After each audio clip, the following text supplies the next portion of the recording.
Salut à tous, ici Adrien D. Aujourd'hui on est le vendredi 26 juillet 2019 et dans cette vidéo on va parler de Red Hat Enterprise Linux. Pourquoi?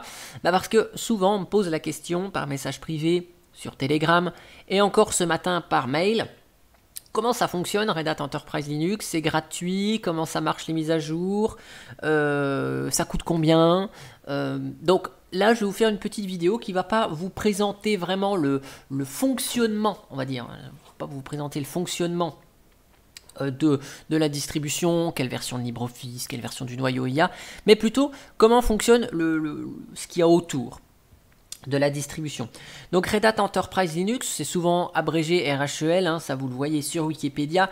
C'est une distrib Linux qui est produite par Red Hat.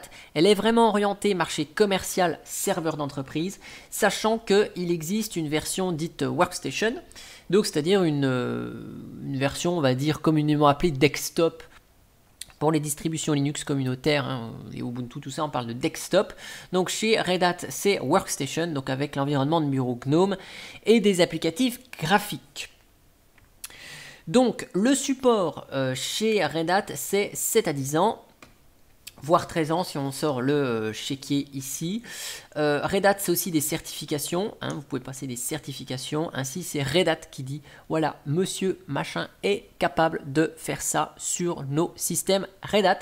Et c'est pas votre école qui vous donne votre diplôme et qui vous dit, hey, ça y est, c'est l'école Tartampion à Dijon qui vous a dit que vous êtes informaticien. Non. Là, c'est vraiment une société qui vous valide les compétences, tout comme Microsoft, IBM font des certifications, Cisco également, pour celles que je possède par exemple. Donc si vous voulez un clone de la Red Hat Enterprise Linux, eh bien vous pouvez vous tourner vers CentOS. Voilà, donc CentOS c'est une distribution Linux communautaire, hein, CentOS, Community Enterprise Operating System. C'est un clone de Red Hat, ils ont repris les sources, ils enlèvent les logos propres à Red Hat et ils vous fournissent cette distribution, donc elle fonctionne exactement de la même manière. Voilà. Pour la partie distribution et donc les versions ici actuellement supportées, c'est la RHEL 6, 7 et 8. Donc côté support, ça se passe comment? Donc la distribution, elle est, je vais dire, la distribution, elle est gratuite entre guillemets, puisque pour aller sur, pour récupérer une image ISO, on va voir ça après. Vous allez avec un compte, vous avez un compte, vous pouvez demander une version d'évaluation de 30 jours, grâce à cette évaluation de 30 jours, vous pouvez télécharger l'image ISO de la Red Hat Enterprise Linux dont vous avez souscrit l'évaluation. Et après, vous pouvez l'installer, vous enregistrez le système et vous bénéficiez des mises à jour pendant 30 jours, enfin, durée de votre inscription. Donc en fait, c'est-à-dire qu'après, une fois que vous avez l'image ISO, vous pouvez installer une Red Hat, même si vous n'avez plus la licence, mais vous ne pouvez que installer la Red Hat, c'est-à-dire vous installez le système et vous ne pouvez plus faire les mises à jour. C'est-à-dire que le support vous permet d'avoir les mises à jour, le support vous permet d'avoir accès au site du support et voire plus accès du support par téléphone.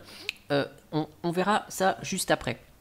Donc concernant le cycle de vie de la Red Hat, ben voilà, ça ressemble à ça. Donc ça c'était pour 5, 6 et 7, ça c'est pour la 8. Donc c'est-à-dire qu'à partir de maintenant, vous avez 5 ans de support complet. Donc on va voir ce que c'est la différence entre le support complet et la maintenance, le support de maintenance. Donc 5 ans du support complet, 5 ans maintenance de support et après 2 ans supplémentaires vous pouvez souscrire à un support étendu. C'est comme chez Microsoft avec Windows 7, hein. Windows 7 s'arrête en 2020 là, mais vous pouvez souscrire un support payant pour bénéficier encore des mises à jour. Donc c'est de la même manière chez Red Hat. Voilà, donc en gros le full support, voilà, ça c'est la description des supports.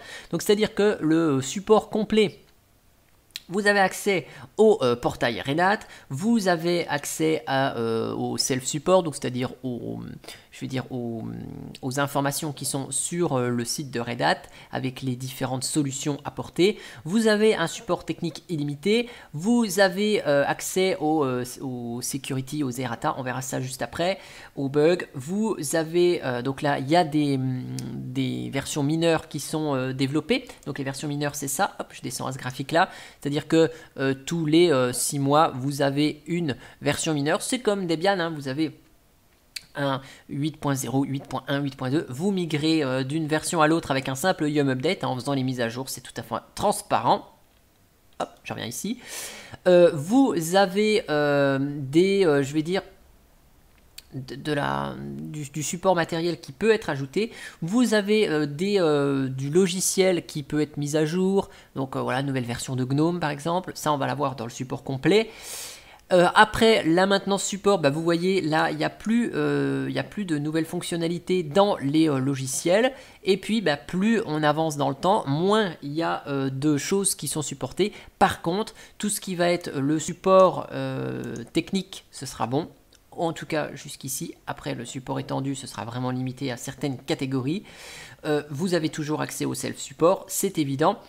Et puis après, vous avez toujours accès aux correctifs de sécurité. Donc ça, c'est pour la partie support et comment ça fonctionne. Et côté distribution, voilà, je reviens juste sur ce graphique des cycles de vie avec les dates des différentes distributions. Donc aujourd'hui, la Red Hat Enterprise Linux 6 qui fait fonctionner linuxtrix.fr, soit dit en passant. Ici, la fin du support, c'est en novembre 2020. On peut souscrire du support payant pour avoir 4 ans de plus. La version 7, qui est la version actuelle, support jusqu'en 2024. Et la version 8 jusqu'en 2029. Donc 10 ans à partir de la date de sortie.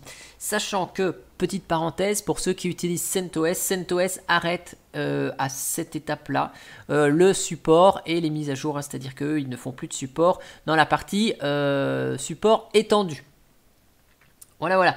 Après, il y a des informations spécifiques sur les durées de vie des choses spécifiques telles que les Software Collection qui vous permettent d'installer plusieurs versions d'un même logiciel telles que PHP, Python, Node.js, MariaDB, etc. Donc ça, c'est plus pour du développement et des produits spécifiques serveurs. Vous avez pareil les dépôts extra. Il y a quelques je vais dire quelques mises à jour qui sont différentes de ce qu'on a par rapport au dépôt officiel de Red Hat. Voilà. Donc, on va voir vite fait combien ça coûte et après on verra le portail client, comment ça marche un petit peu derrière, en fait, ce dont à quoi on a accès. Donc, pour la partie licence, donc vous avez Red Hat Enterprise Linux Server, vous avez Red Hat Enterprise Linux Workstation, donc ça c'est les stations de travail graphiques. Vous voyez ici, donc la Linux Platform for Powerful System, donc système optimisé pour les hautes performances, les activités de haute performance telles que les graphiques, l'animation et tout ce qui va être scientifique. Donc là, on a des studios de cinéma, c'est Pixar je crois, qui utilisent Red Hat Enterprise Linux Workstation, ici. On a la partie serveur, donc on va regarder ensemble. Ce qui va nous intéresser, c'est pas trop le Red Hat Middleware, etc. C'est plus les Linux Platform qui nous intéressent dans notre cas. Au niveau des prix, donc vous avez le Red Hat Enterprise Linux Server, ici, hop, on va aller voir ce qui s'y passe. Vous avez la Workstation, donc la station de travail, et vous avez les stations de travail, donc avec Developer Suite, ici. Voilà, vous avez la Red Hat Enterprise Linux Developer Workstation, donc ça, celui-ci, c'est celui que je dispose, le moins cher en fait. Vous avez Red Hat Enterprise Linux Developer Support, donc avec 25 Red Hat, hein, donc là vous l'avez en 25 fois. Vous avez pareil des distributions spécifiques pour le Power 8 et les IBM Power System. Ici, donc, pour le serveur, par exemple, vous allez voir pour la partie serveur. Donc, ici, ça coûte combien? Ça coûte 349 $. Vous avez plusieurs types de supports. Vous avez des add-ons, comme ils appellent ça. Donc, c'est-à-dire que ici, vous avez la possibilité, d'ajouter des options à votre, je veux dire, à votre support. Ici, voilà. Vous avez des possibilités ici, Extended Support Update, voilà. Vous voulez avoir le support étendu parce que vous en avez plus. Vous voyez, vous sortez le chéquier, 249 $. Ensuite, en type de support, vous en avez 3, self-support, standard support, donc vous voyez le prix il change, on passe de 349 à 799, puis à 1299. Donc ce self-support, c'est quoi? Regardez, il y a tout est écrit ici, c'est-à-dire qu'avec le self-support, vous pouvez mettre à jour votre Red Hat, vous pouvez accéder à, je vais dire, la documentation en ligne. Vous pouvez déployer uniquement sur des machines physiques, pas sur des machines virtuelles. C'est-à-dire que si vous avez un souci puis que ça concerne une machine virtuelle, ben, vous êtes un peu... voilà, on n'a pas le droit. Ensuite, ici, vous avez le standard subscription. Donc ici, forcément, vous payez plus cher. Mais là, vous avez du support. Donc par contre, c'est les horaires, bien sûr, ici qui parlent nord-américain. Donc vous avez du support de 9h à 18h. Vous avez du support donc par le web et par le téléphone. Vous avez du support illimité, bien sûr. Et vous avez la possibilité d'avoir les Atomic Host, Red Hat Enterprise Linux Atomic Host. Et le Premium Subscription, donc ça veut dire celui qui coûte le plus cher, vous avez du support 7 jours sur 7, 24 heures sur 24. Et puis voilà. Vous avez du web, du téléphone, et voilà, et vous avez tout ça. Donc ça, c'est les différents types de support. Donc suivant ce dont vous avez besoin, vous pouvez prendre du self-support. Donc en gros, le self-support, ça va être juste les mises à jour et l'accès à la doc. Et après, là, c'est du support par téléphone. Voilà, voilà. Pour la partie Enterprise Linux Workstation, donc les stations de travail, c'est pareil. Vous avez du self-support ou du standard. Donc 179 $ par an. Hein, les prix, c'est par an. Et vous avez un support standard, donc là c'est un peu plus cher, 300 $ par an. Et donc là, de la même manière, c'est le support. Vous avez juste accès au support web et donc, enfin aux documentations, aux ressources en ligne et aux mises à jour. Et le standard, bah, vous pouvez téléphoner, hein, donc c'est-à-dire, je sais pas moi, vous avez une mise à jour, votre Red Hat elle est cassée, bah, vous téléphonez et il vous aide. Il n'y a pas de problème à ce sujet. Et donc la Red Hat Enterprise Linux Developer Suite ici, donc c'est que en self-support ici. Voilà. Donc là, on a juste accès aux mises à jour et aux ressources en ligne et ça coûte 99 $ par an. Voilà, donc ça c'était côté prix. Quand vous avez une licence valide hein, pour télécharger, c'est dans la partie Downloads ici. Et après, en fonction de la licence dont vous avez, eh bien vous pouvez aller ici. Donc ça, c'est pour avoir une évaluation de 30 jours. Si ça vous intéresse de tester ce produit-là pendant 30 jours. Et ensuite, pour télécharger, bah, vous allez direct sur le produit ici. Voilà, vous avez la variante du produit. Vous pouvez sélectionner quelle version vous voulez télécharger, la 8, la 7, l'architecture concernée. Et après ici, vous avez donc les images ici disponibles, le boot ISO, le binary DVD ici, où vous avez la possibilité d'avoir le DVD ici avec les sources. Voilà, donc les SRPM par exemple. Après, ce que je voulais vous montrer aussi, c'était vraiment toute la partie derrière qui va être portail. C'est-à-dire qu'en fait, quand vous avez souscrit un abonnement à Red Hat, que vous avez un abonnement valide, donc vous pouvez aller ici, vous voyez dans abonnement, vous avez vos abonnements actifs avec donc les différents ici, différents abonnements que vous avez, donc avec ici le Red Hat Beta Access, donc là vous avez une licence ici, et après vous avez le Red Hat Developer Subscription, donc là vous avez le nombre de machines, le nombre d'utilisation des droits d'accès que vous avez sur des Red Hat Developers. Voilà. Et donc ici, après, vous avez le curseur sur le nombre de, je vais dire, de machines. Voilà, ici, j'ai 128 droits d'accès. Donc j'en ai 8 ici, donc j'en ai utilisé 4%. Voilà, et vous avez après ceux qui sont prêts au renouvellement, ceux expirés, ceux qui sont que vous achetez. Donc là, si j'achète par exemple celui d'après, eh bien il va être dans futur ici. Donc dans l'aperçu du portail client, c'est ça qui est assez intéressant. Vous avez donc la liste des abonnements, vous avez la liste des systèmes. Donc vous voyez en fait que mes systèmes sont tous virtuels. Il va bientôt y en avoir un physique dans pas très longtemps. Ici, voilà, donc vous avez là la partie allocation d'abonnement, vous avez les clés d'activation pour d'autres choses. Vous avez donc le contrat, donc là je ne vais pas aller dedans. Vous avez l'accès aux errata.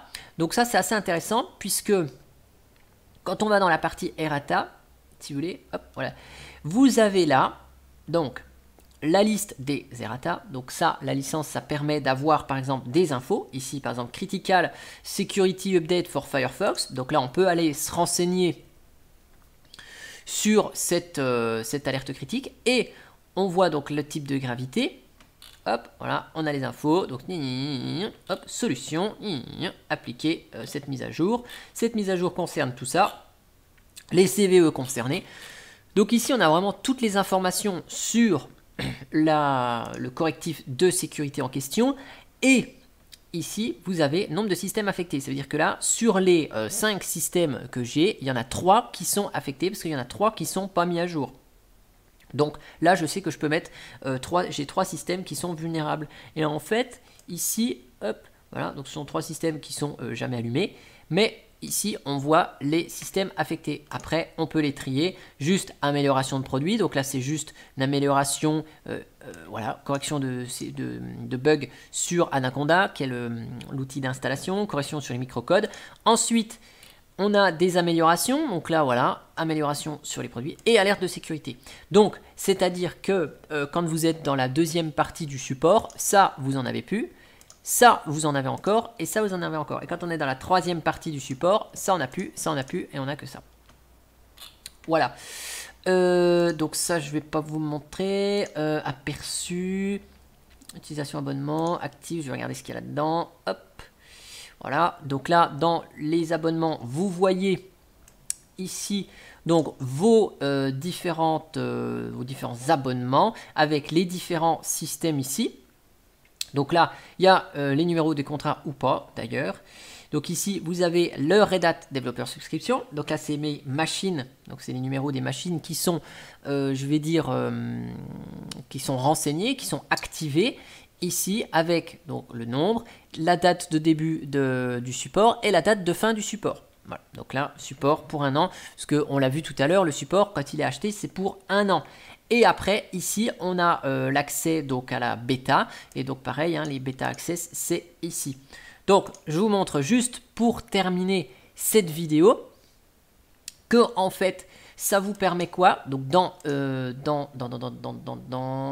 RHEL, ici, voilà, l'abonnement, ici, vous permet de bénéficier des mises à jour, c'est-à-dire que quand vous... Donc là, j'ai un abonnement développeur subscription avec du Workstation. Donc, c'est une version graphique voilà, qui est installée ici. Et donc, là, ici, je vais vous montrer celui-là et celui-là. Donc, la bêta, elle n'est pas enregistrée. Je n'ai pas encore enregistré. Hein, c'est la bêta 8.0 ici qui est enregistrée. La 8.1, je ne l'ai pas encore enregistrée. Donc, je vais vous montrer juste un truc. C'est que quand vous avez le support qui est actif, eh bien, vous avez la possibilité de faire les mises à jour de votre système. Et quand le support n'est pas actif, eh bien, vous avez juste un petit message d'erreur qui vous dit merci d'enregistrer votre système. Mais c'est pas parce que le système n'est pas actif, n'est pas enregistré qu'il ne fonctionne pas. Hein. C'est-à-dire que après, vous n'avez plus l'abonnement, vous installez. Vous n'avez pas besoin d'enregistrer le système au moment où vous l'installez. Et après, une fois qu'il est installé, eh bien, si vous avez installé avec serveur web, le serveur web continue de fonctionner. Sauf que vous ne pouvez plus mettre à jour s'il y a des problèmes de sécurité. Hein, vous ne pouvez pas mettre à jour. Vous ne pouvez pas bénéficier de la mise à jour des logiciels tels que Firefox et autres qui sont livrés avec la Red Hat. Voilà. Donc ici, c'est ma version stable de la Red Hat Enterprise Linux, donc celle qui est enregistrée et qui est fonctionnelle. Donc là, si je vous fais un yum update, ici, donc il vérifie que la licence est valide. Et une fois que la licence est valide, eh bien, il va procéder à la mise à jour des dépôts et à la mise à jour des paquets. Là où ici, quand le système n'est pas enregistré, donc là, il faudrait vraiment que j'y pense à l'enregistrer pour tester les mises à jour. Mais vu que c'est une bêta, pour le moment, j'ai installé que ce dont j'avais besoin et je voudrais tester ce que j'ai à tester d'abord avant de tester les mises à jour. Ici, si vous faites un yum update, voilà, yum update, donc là mon système il n'est pas enregistré, eh bien j'ai ce message qui voilà, il vérifie et il nous dit le système n'est pas enregistré au Red Hat Subscription Management, vous pouvez utiliser le script Subscription Manager. Et donc ça je vous l'avais montré hein, dans la vidéo en floutant mon nom, hein, mais register auto attache. Hop, et ensuite, alors c'est auto-attache, et ensuite là voilà, vous mettez votre nom d'utilisateur, votre mot de passe, et ça enregistre le système, et après vous avez la possibilité de faire les mises à jour comme là je suis en train de faire ici.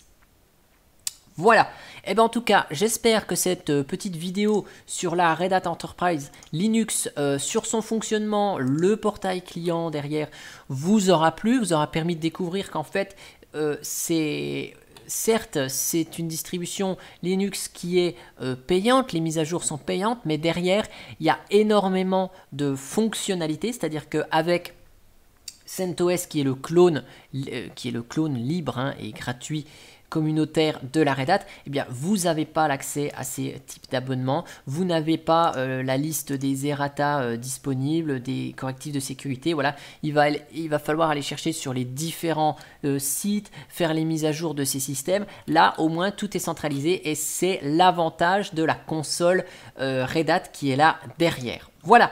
En tout cas, j'espère que ça vous aura plu, que ça vous aura permis de découvrir un petit peu le fonctionnement, l'arrière-plan de Red Hat Enterprise Linux. Et moi, je vous dis à bientôt pour une prochaine vidéo. Allez, ciao ciao!